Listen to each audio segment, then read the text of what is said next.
The businessmen put up the money, most of the money for the lights. I remember one windy fall Sunday when my father and I and half a dozen other people were up on top with a pulley pulling those light strands up so they could be attached.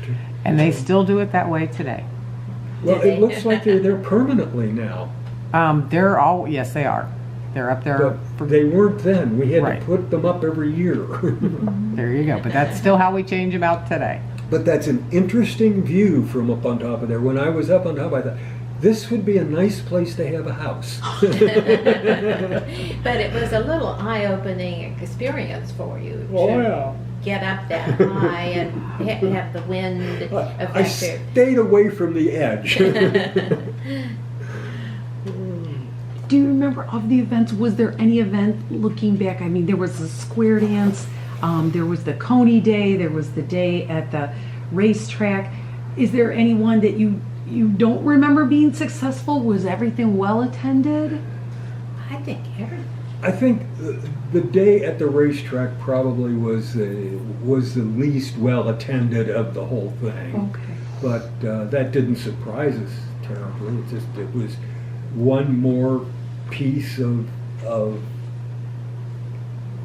one more thing to do and to talk to people about, and there would be some people who would be excited about that and others wouldn't. I think it was the only time that I ever was at River Downs. One other quick, you had people, I saw there was an art show inside the library.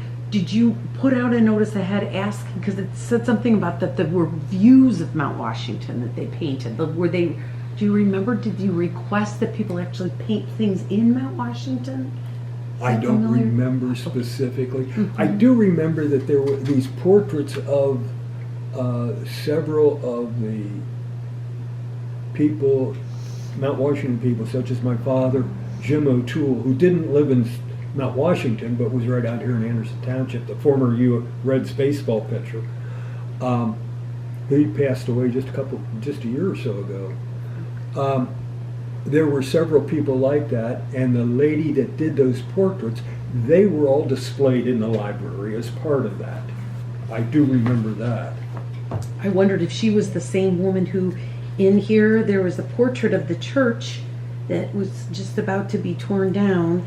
and etching? Yes. Carolyn Williams. Yes.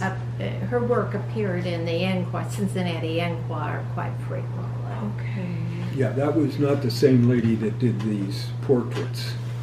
I didn't know if any of these people were familiar that Carolyn you mentioned, but I don't know if they were well known as local artists. Well, Sam Sherlow and Ray Myers.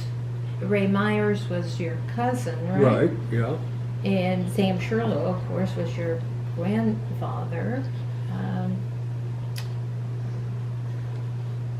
But I'm not sure. I'm just not sure anymore. Yeah. So Mr. Sherlow was both a poet and also an artist. He did paint. We've got several of his paintings. He did both oil and watercolor. Not watercolor, but chalk. Whatever they call Gouache. that. Wash? I think that's... No, he used colored chalk. Okay. It was a medium that was popular. I don't know. Yeah. I'm not an artist. Yeah. Do you remember who designed the actual artwork for the Centennial with the tower in it?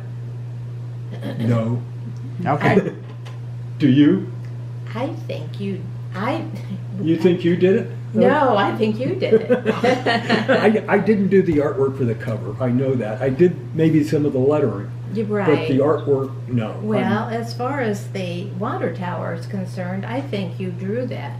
You think so? I think so, okay. because we use it originally on this brochure, and I'm sure at that point we I could don't have. know. Yeah, we could I have don't know. drawn on somebody, but The I'm one pretty sure you did. disappointment that we had was had a fellow who was a professional publicity person who volunteered to do publicity and so forth. And he came up with the idea, without clearing it with anybody, his idea, as a earlier before the Centennial, as a way to boost up attendance and interest and everything. He let us know that he had found, down in Kentucky, he had found an old man, 100-year-old man, who had been born in Mount Washington. And he was going to get him up here so we could interview him, talk to him. And in fact, he was a pilot, had his own airplane, and he was still flying at 100. This would be a great story, great publicity. So on the appointed day, we all went down to the airport. The committee and a lot of people went down to the airport. And over the horizon, we see this biplane coming in, and it's kind of walking around, like a 100-year-old person is flying the airplane. It lands and taxis up, and who got out? An actor made up to look like a 100-year-old man. Well, my father in particular got so angry. He was livid. I had never seen him quite so angry. And when he got angry, he just... Maybe that's why they called him Red?